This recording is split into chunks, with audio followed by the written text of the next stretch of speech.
Nesse momento, eu quero entrevistar uma pessoa que ela é professora de inglês, ela é tradutora, revisora, ela é musicista, ela bate falta com as duas pernas, porque é cheia de dons, de talentos, sofreu várias perdas na vida, mas as perdas não a pararam. Eu quero convidar para cá para uma entrevista muito legal, Laura!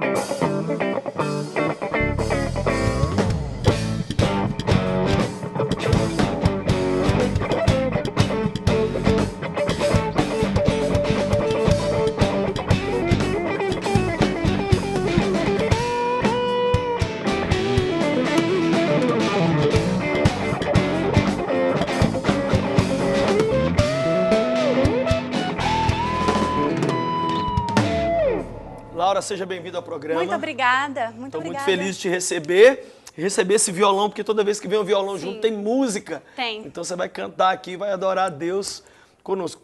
Laura, você nasceu numa família onde você, na sua adolescência, sofreu algumas perdas.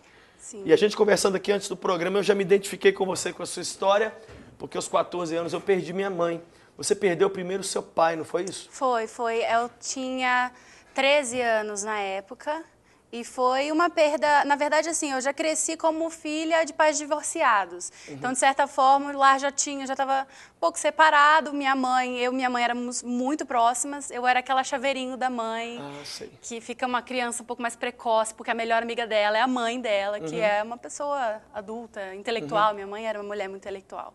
Mas aí veio a perda do meu pai, que já não era uma figura tão presente na época. Às vezes a perda é pior, né? Porque a gente sente que não deixou aquela liga, não falei que amava, ou aquela coisa assim. Mas o Senhor, naquele momento, claro que é sempre surreal, né? Você perder, assim, um pai, mas o Senhor sempre esteve muito presente. Ele... Te consolando. Ele me consolou muito, desde nova, inclusive, na verdade, eu já tinha um senso de existência para Deus muito forte. Eu cresci na igreja e não era só assim como uma pessoa que cresce na igreja meio entediada. Eu curtia pra caramba, assim, sabe? Eu amava Deus, eu tinha uma curiosidade e eu me sentia chamada por Ele. Você não ia empurrada? Eu não ia empurrada. Eu já fui muito empurrado. Não que não tenha uma vez ou outra que você não está afim de ir, mas eu tinha, e às vezes a questão da igreja, tal, às vezes era um pouco enfadonha, mas eu queria Deus, assim, sabe? E eu sabia que na igreja, de alguma forma, eu já era ele. o Senhor preparando você internamente para ser a mulher que hoje viveria à luz de tudo que você passou. Com certeza. E logo, poucos anos depois, você perde sua mãe. Foi 3 anos depois eu perdi a minha mãe. Meu pai foi de um infarto fulminante do coração, então foi assim, papum, um dia estava bem, no outro dia já não estava mais aqui entre nós. E a minha mãe foi um caso parecido também, foi uma hemorragia interna que rompeu e também foi muito rápido a ponto de não conseguir reparar. Daí foi uma perda ainda maior, porque daí você fala, poxa, eu perdi meu pai, mas eu tinha minha mãe, tenho uma irmã mais velha. E a nossa vida, como ele já não era um pai no lar, a rotina em si não mudou, mas daí com minha mãe mudou tudo. Mas mudou tudo foi uma questão muito pontual também na minha vida, no meu chamado. Porque no momento mesmo da própria morte da minha mãe, porque foi uma ocasião e Deus fez de uma forma tão especial que eu fiquei sabendo da notícia no final de um culto. Então foi todo mundo da igreja para o hospital junto, assim. O meu pastor estava lá, a minha discipuladora, né, a minha primeira mãe espiritual estava lá. Todo o consolo foi junto, tudo Foi que tinha de gente. sensacional, assim, sabe? É engraçado que na ocasião mais sombria que você pode imaginar, Deus mostrou todo o cuidado dele. Eu, quando recebi a notícia da morte da minha mãe, a minha casa estava cheia de irmãos e foi chegando muita gente e eu me lembro claramente da cena de nós, filhos, abraçando e acalmando as pessoas, dizendo calma, vai dar tudo certo. As pessoas chegavam e olhavam para nós assim, desabavam a chorar e a gente falava para as tias e para os primos e para os vizinhos, calma gente, calma, vai dar tudo certo. É mais ou menos isso.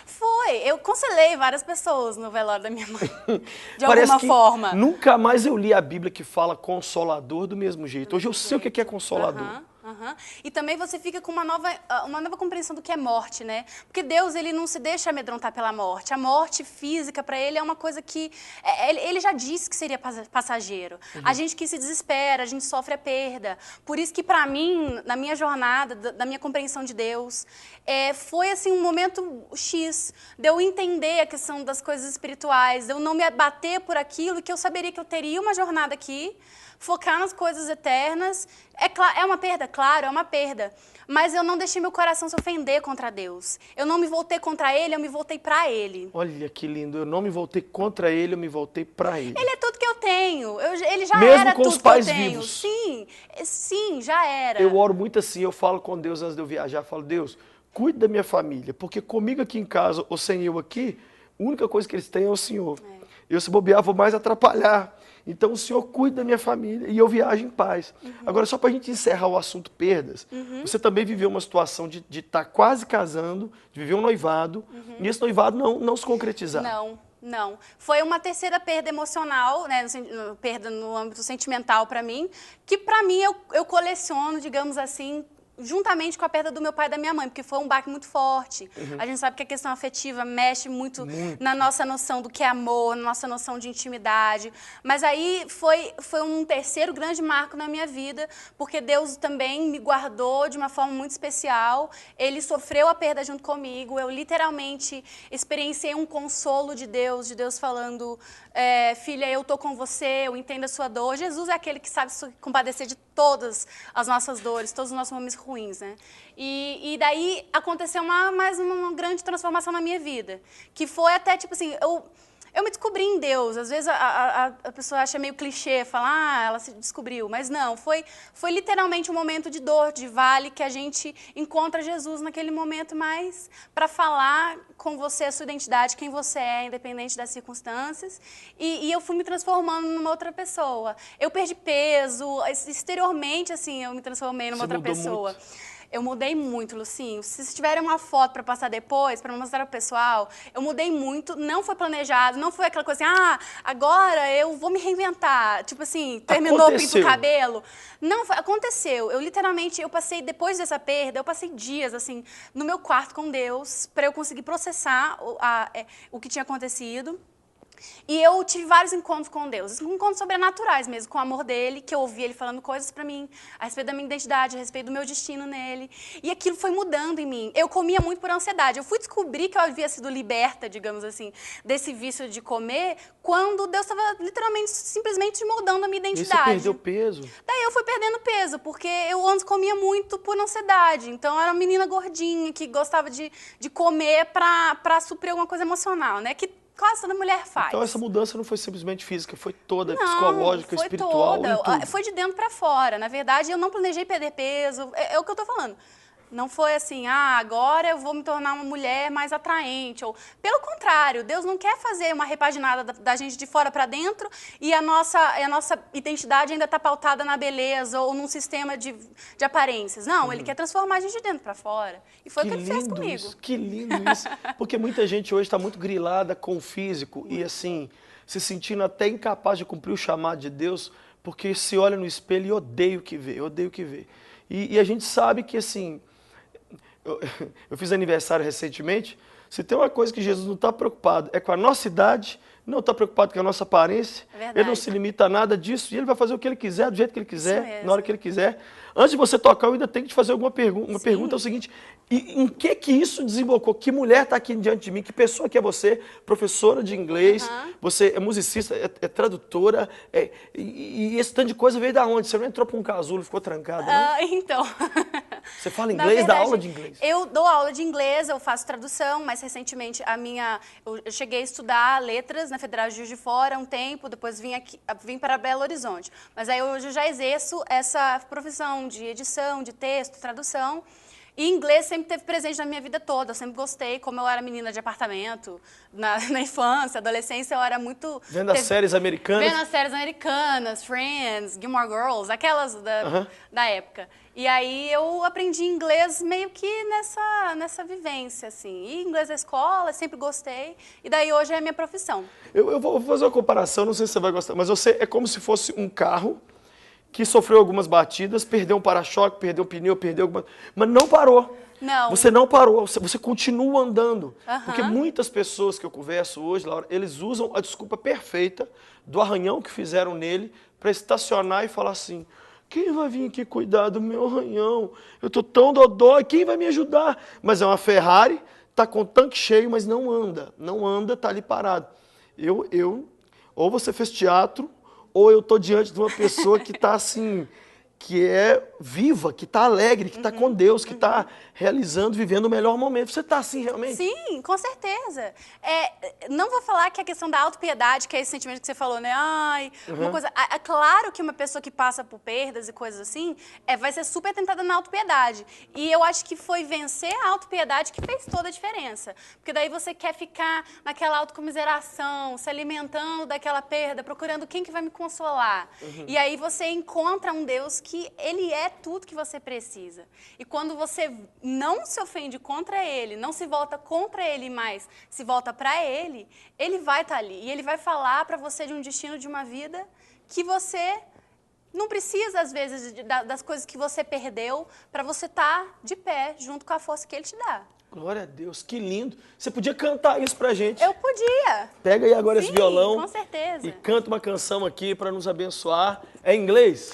É em inglês. Beleza. Eu tô compondo sempre em inglês. Tem que compor em inglês mesmo, sabe por quê? Esse povo tem que aprender a falar inglês, japonês, espanhol. Cara, deixa eu te falar uma coisa. Nós temos que estudar, porque nós temos que pregar. O mundo inteiro está vindo no Brasil, Laura, em 2014 e 2016. Aí nós vamos receber eles como? Oi, seja bem-vindo. Não tem oi, seja bem-vindo. Acabou, isso é língua tupiniquim. Nós temos que falar... Hi, welcome, seja bem-vindo, não é assim? Então, inglês tem que ser um negócio normal na vida. A gente adora o Senhor aí com a música em inglês, em nome de Jesus. Vamos lá.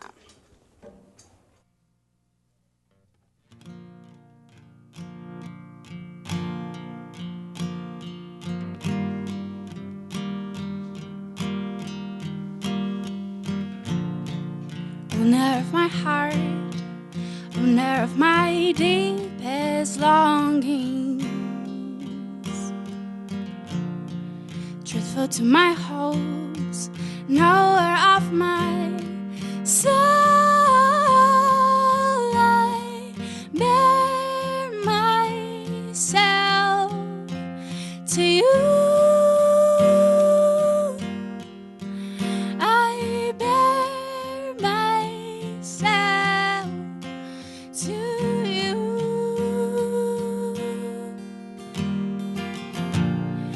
Owner of my heart, owner of my deepest longings, truthful to my hopes, knower of my soul, I bear myself to you. I bear myself to you. No other love but your love, no other shelter for my heart, no other love but your love, no other shelter for my heart, no other love but your love, no other shelter for my heart, no other love but your love, no other shelter for my heart, no other shelter but you.